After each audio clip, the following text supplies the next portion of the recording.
ગુજરાતનો આવાજ।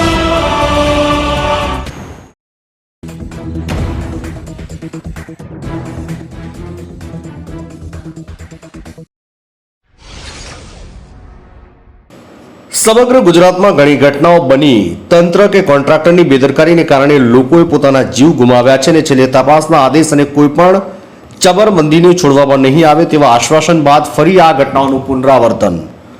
વાત કરીએ ધોરાજીની તો ધોરાજીના જુનાગઢ રોડ પર રેલવે ફાટક મુક્ત માટે કરોડોના ખર્ચે ઓવરબ્રિજનું કામ શરૂ થયું, પણ તેમાં પણ કોન્ટ્રાક્ટરની ઘોર બેદરકારીને કારણે બાળ મજૂરી અને શ્રમિકો મજૂર જીવના જોખમે કામ કરતા હોય તેવું બહાર આવ્યું। મોરબીના કોઈ એજન્સી કે કોન્ટ્રાક્ટરે ધોરાજીના જુનાગઢ રોડ પર રેલવે ફાટક મુક્ત યોજના હેઠળ ઓવરબ્રિજનું કામ રાખ્યું છે। ઓવરબ્રિજ થવાથી વાહન ચાલકો અને લોકોને ભારે એવો ફાયદો થાય છે, પણ ધોરાજીના જુનાગઢ રોડ પર રેલવે ફાટક મુક્ત ઓવરબ્રિજના કામમાં કોન્ટ્રાક્ટરની ઘોર બેદરકારી સામે આવી।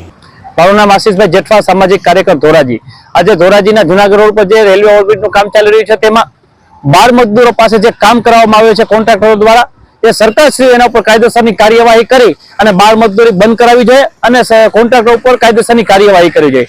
અને આમાં ઘણા મજદૂરો શ્રમિકો જે કામ કરી રહ્યા છે બ્રિજ ઉપર, તે કોઈ પણ સેફટીના સાધનો વગર કામ કરી રહ્યા છે। કોન્ટ્રાક્ટરો દ્વારા કોઈ પણ જાતના સેફટીના સાધનો આપવામાં નથી આવતા।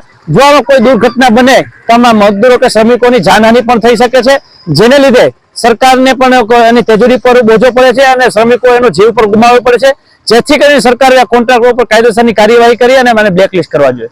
શ્રમિકો માટે શું કહેશો જે જીવના જોખમે કામ કરે છે? શ્રમિકો જે જીવના જોખમે કામ કરી રહ્યા છે તેને કોન્ટ્રાક્ટરે એને સેફટીના પૂરેપૂરા સાધનો આપવા જોઈએ અને સેફટીના સાધનો વગર એના પાસે કામગીરી ન કરાવવી જોઈએ। અને યોગ્ય આયોજનના અભાવને કારણે ઓવરબ્રિજ બનાવવા માટેની કામગીરીમાં નાના બાળકો મજૂરી કરતા હોય અને શ્રમિકો મજૂરો મસ મોટા ખાડામાં મોતનું જીવનું જોખમ ખેડીને કામ કરી રહ્યા છે। નાના બાળકો શ્રમિક મજૂરો કામ કરતા હોય છે ત્યારે લોકો કોન્ટ્રાક્ટર દ્વારા કોઈ પણ પ્રકારની સેફટીના સાધનો આપવામાં આવ્યા નથી અને નિયમોને ગોળીને પી ગયા હોય તેમ કોઈનો ડર જ ના હોય કે પછી કોઈ રાજકીય માણસોનો હાથ હોય તેમ કોન્ટ્રાક્ટર પોતાની મનમાની કરી રહ્યા હોય તેવું લાગી રહ્યું છે। બાળમજૂરી બાળકો અને શ્રમિક મજૂરો પરિવારના પેટનો ખાડો પૂરવા માટે મજબૂર બન્યા અને પોતાનું જીવનું જોખમ ખેડીને સેફટીના સાધનો વિના પણ કામ કરી રહ્યા છે। ત્યારે ઓવરબ્રિજનું કામ સમયગાળો થોડોક વધારે હશે ત્યાં સુધીમાં કોઈ પણ પ્રકારના બાળકો શ્રમિકો મજૂરોમાં જાનહાનિ સર્જાય અને પોતાનો જીવ ગુમાવશે, ત્યારે આ જવાબદારી કોના શેરે આ બનતા બનાવો રહેશે છતાં પણ તંત્ર કે કોન્ટ્રાક્ટરની આંખ ઉઘડતી નથી, એક મોટો પ્રશ્ન છે અને પડકાર પણ છે। મારું નામ દિનેશભાઈ ઓરા, શહેર કોંગ્રેસ પ્રમુખ ધોરાજી। ધોરાજી શહેરમાં જુનાગઢ રોડ ઉપર રેલવે લાઇનની જે ઓવરબ્રિજની કામગીરી ચાલી રહી છે એ કામગીરીમાં કોન્ટ્રાક્ટર દ્વારા ઘોર બેદરકારી દાખવવામાં આવી રહી છે। એક તરફ જોઈએ તો બાળ મજૂરો દ્વારા કામગીરી કરાવવામાં આવી રહી છે, બીજી તરફ જોઈએ તો જે મજૂરો કામ કરી રહ્યા છે એ મજૂરોની સેફટી બાબતે કોઈ વિચાર કરવામાં આવ્યો નથી અને જે મજૂરો કામ કરી રહ્યા છે એ પોતાના જીવના જોખમે કામ કરી રહ્યા છે।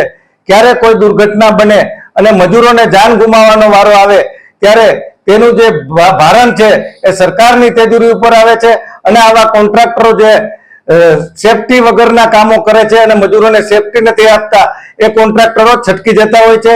તંત્રની પણ બેદરકારી છે કે આવા કોન્ટ્રાક્ટર સામે કાર્યવાહી કરવી જોઈએ, આવા કોન્ટ્રાક્ટરને બ્લેકલિસ્ટમાં મૂકવા જોઈએ અને જે દંડ કરવાનો હોય એ કાયદેસરની કાર્યવાહી કરી આવા કોન્ટ્રાક્ટર સામે દંડનીય કાર્યવાહી કરવી જોઈએ। ત્યારે આ મુદ્દે જવાબદાર તંત્ર કે કોન્ટ્રાક્ટર શું કોઈનો જીવ ગુમાવે તેની રાહ જુએ છે? શું સ્થાનિક અને સામાજિક અગ્રણી રાજકીય આગેવાને અમારી ચેનલની પ્રતિનિધિ સાથે વાતચીતમાં જણાવ્યું કે આ બે જવાબદાર તંત્ર કે બે જવાબદાર કોન્ટ્રાક્ટર પર કાયદાકીય કાર્યવાહી કરવી જોઈએ અને તેને બ્લેકલિસ્ટમાં મૂકવા જોઈએ।